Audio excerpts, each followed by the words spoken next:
Estamos en un experimental llamado ciclo y de lo que se trata es de representar el ciclo de la vida de atrás adelante, es decir, desde la muerte hasta el nacimiento.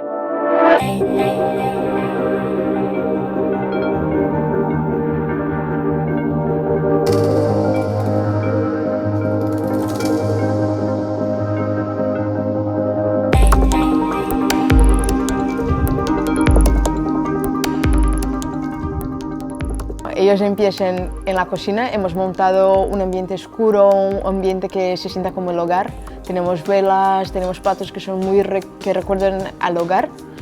Pasamos a la fase de adultos, queríamos representar con un restaurante de lujo, entonces hacemos un servicio clásico francés con mucha formalidad, americanas, cava, todo la mesa muy montada, manteles blancos. La forma en la que hemos planteado la cocina sería elegir las diferentes sensaciones y sentimientos que tenemos a lo largo de la vida y en cada etapa representarlas en un plato. Es decir, por ejemplo, cuando somos adultos somos más pudientes en cuanto a dinero y así ponemos un plato que representa el lujo.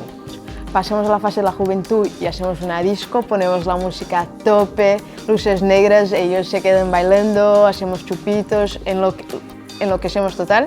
Y después en la fase de la adolescencia tenemos una escuela montada, tienen que hacer un examen, tenemos una pizarra, una profesora, la mítica notita de me gustas mucho, y después pasan a la niñez, que montamos la cocina como si fuera con tableros, entonces se quedan molestos para comer, como si fuera realmente una mesa alta.